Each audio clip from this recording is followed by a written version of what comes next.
take me home and give me wings to fly. We can be alone in a castle in the sky.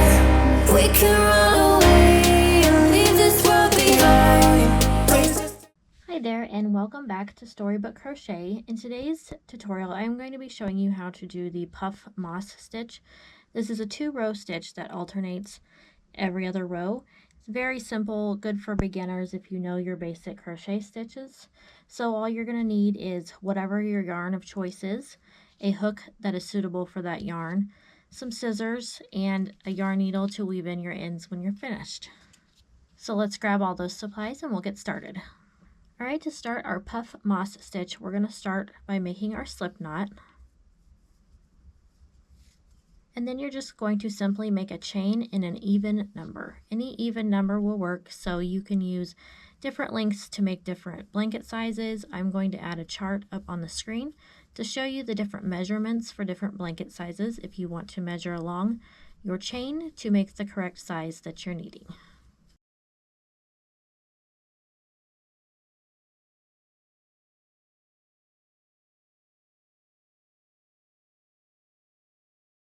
Alright, so I made a chain of 16 as I'm just going to make a smaller sample size to show you how we're going to create this pattern. So to start, we're going to start by inserting our hook into the 4th chain from our hook. So we're going to count 1, 2, 3, and 4.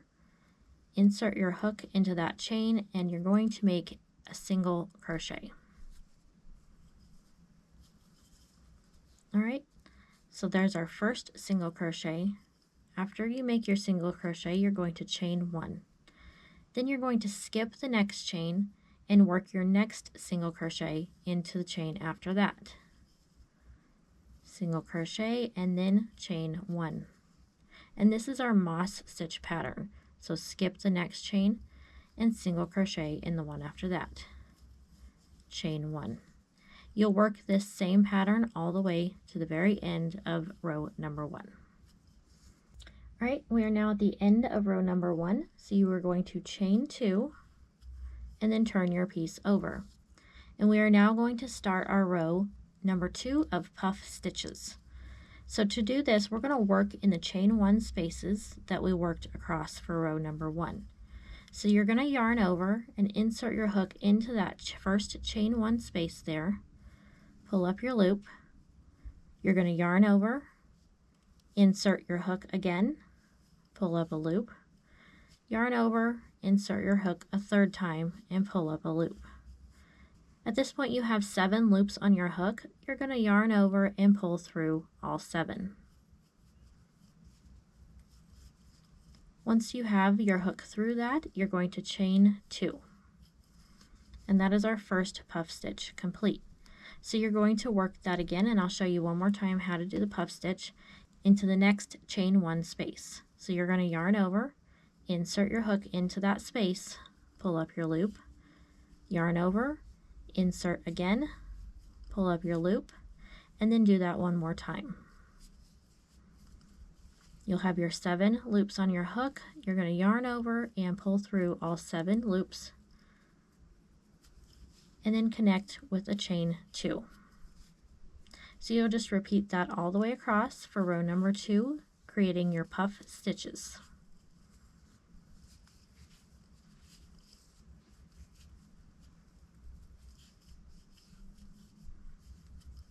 Alright, once we've worked our last puff stitch in that last chain 1 space, we have this chain at the beginning that we had at the beginning of our first row. We're just going to double crochet into the top of that chain.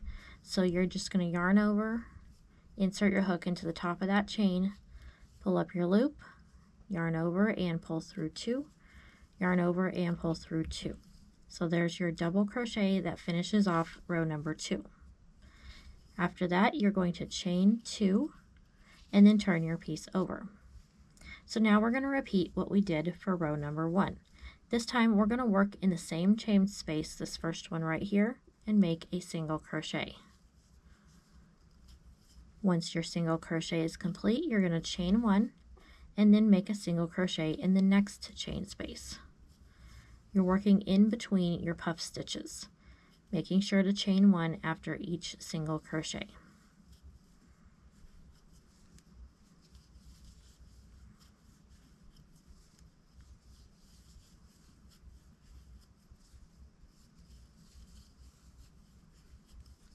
Once you get to the end of your row, after your last chain one, you're going to single crochet into the top of that chain from the previous row. All right, and then chain 2 and turn your piece over. We're now going to repeat our puff row, just like we did with row number 2. We're just going to repeat that same process. So make your first puff stitch into that first chain 1 space.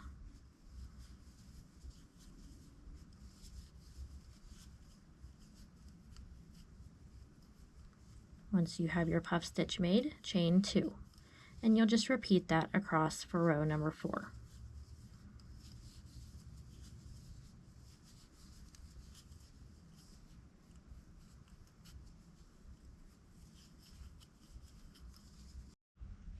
All right, now that we're at the end, you're going to make your chain 2, and then you're going to double crochet in the top of the previous row's chain.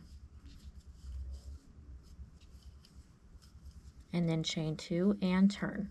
So at this point, you're just going to repeat these 2 rows, your moss stitch row and your puff stitch row as well, to complete the look that you're wanting for your blanket. You will want to end your very last row of your project with the moss stitch row. That just makes it look the same on both ends of your project. I hope you enjoyed this tutorial on the puff moss crochet stitch. As always, thanks for joining me, and I will see you in the next video. Won't you take me home? Get me with you, fly. We can run away. Castle in the sky. Won't you take me